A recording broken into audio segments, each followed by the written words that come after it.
Hey guys, welcome back. Happy you're here. Here with the girls today. Cheyenne Boo. And of course my whiskey girl. Hi.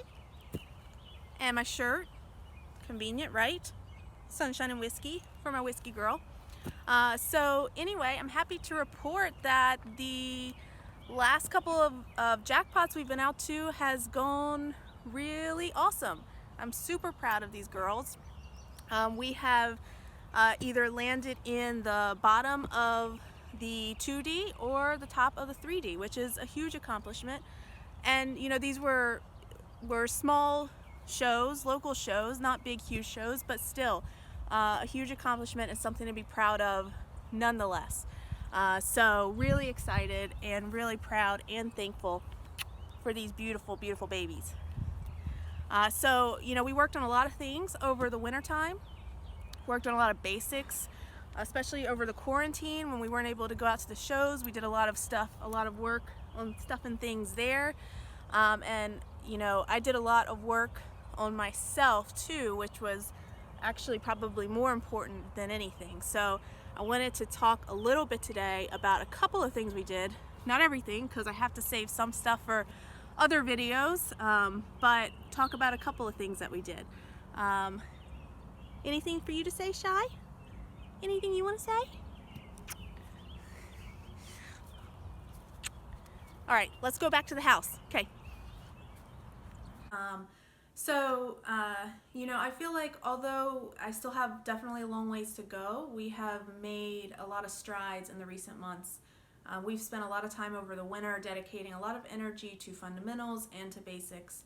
Same thing during quarantine. I spent a lot of time keeping my girls in shape. I spent a lot of time keeping myself in shape, or trying to, doing my exercises, trying to get myself stronger. I spent a lot of time riding without stirrups, which really makes you improve your balance and your core strength. And in training, we focused on the basics. Our sessions were all about the basics.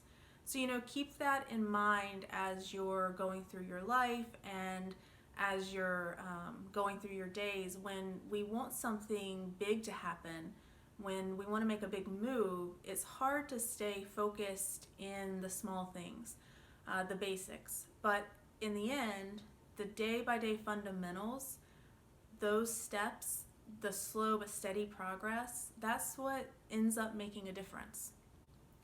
I've been working on a few other things too, targeted towards, you guessed it, my mind, my mental game. That's our most powerful asset for sure. So one thing I did was I started this little barrel racing journal that I'll show you. Unwrap this. So I started keeping this last year, and basically after every competition that I would go to, I would write down what our times were compared to what the fastest time was. I would also take notes about who else was racing that day, so we would understand, you know, who we were racing against, who laid down the fastest time. So I would take all of these notes, scribble all of these things, and I've just been slowly but surely, you know, tracking progress. And then of course, you guys will appreciate and relate to this.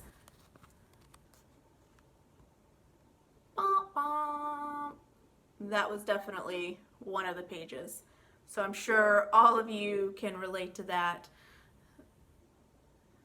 Luckily though, things are getting a little bit more back to normal, although not totally, but gotta take what we can get. So we would write down our times based on the fastest times, write down who we were racing against. And you know, that makes a big difference, because racing against someone who may just be out there for fun play days, not all that serious about it, versus, you know, girls that run the pro rodeo circuit, you know, that's different. So when we're trying to measure our progress or measure our success, it matters who and what we are competing against. I certainly want to keep my confidence up, but I also don't want to be unrealistic, and I don't want to go to a small jackpot that only has 10 barrel racers place high up and then falsely think that's the same thing as racing at a pro rodeo against professional level competition. To be successful, we need to know ourselves, and we also need to know and understand our competition, and have honest expectations about the hurdles that we're trying to overcome. And writing these times down also lets me gauge my progress against myself. I keep track in here of the arenas that we run at, so I know what my last time was at that last time we ran in that arena. And at the end of the day, or at least for me, a lot of things that I do, I'm often competing mostly with myself. I mean, yeah, we want to be competitive in the rodeos one day. Yeah, we want to be that next level competition. But at the end of the day, what brings me fulfillment out of doing this, what brings me happiness, is knowing that I'm getting better and that I'm allowing my horses to shine better, closer to their fullest potential. So I don't need to necessarily be the fastest person yet to feel like I've accomplished something. If I can look at this little journal and see that I shaved even a fraction of a second off from the last time we were in that arena, I feel a lot of pride and accomplishment in that, and that's really all I need right now. I just need to know that we are progressing and we are getting better and we are moving towards what we ultimately want. So remember to keep that in mind and keep in perspective what you're doing and why you're doing it. We really need to take a step back sometimes and just try to identify why it is that we want that thing we're after and what exactly about it is bringing us fulfillment. I also like this little journal because progress is important and we need to track our progress. It's important to write your accomplishments down so you can see them and you can see your progress through those little accomplishments, even if they're very small. Number one, small accomplishments add up to big accomplishments. And number two, you want your brain to feel that feeling and remember that feeling. The feeling of, yeah, I did that and I did it well. Because it gives the brain a little confidence boost for future hurdles. So I make it a point to write down the things that I thought we did well. I make it a point to really try and emphasize that progress that we are making so my brain can feel that confidence. But then the other thing I do is I try to take just one thing from every run or every competition and I write it down in here. And that's the one thing that I work on that week. Again, going back to how we make progress and how we reach our ultimate goals, it doesn't happen overnight. It's usually a very slow process. And a lot of times, usually to get to that one big goal means you've met or accomplished lots of little tiny goals along the way. So I don't want to sabotage myself. I don't want to come out of a competition and be driving home from that race and thinking about the 20 gazillion things that I need to work on or the 20 gazillion things that I want to do better next time. That would never be a successful plan. That's not fair to my mind, and that's not setting my brain up for success in the future. If I came out and hammered on myself about the 20 gazillion things I should do differently next time, I'm just going to drown in that. It would be overwhelming. I'm not going to make any progress. Instead, it's just going to suffocate me and convince my mind that I'm not capable of accomplishing whatever it is that I'm after. So what's more effective is I go to a competition and I jot down and really drive home all the things that I'm proud of, that I'm happy about, that I did well at. And then in the midst of all of that,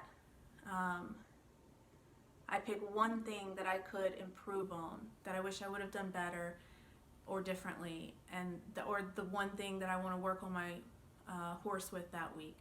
And I write that down, and that's all I focus on for next time.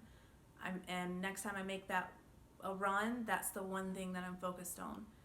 I showed y'all that video where I overturned the first barrel like a chump, and that was so embarrassing and so silly because we, would have had a really nice run had I not done that. So literally the next time I raced after that, I did absolutely nothing but focus on bring her in closer to the barrels.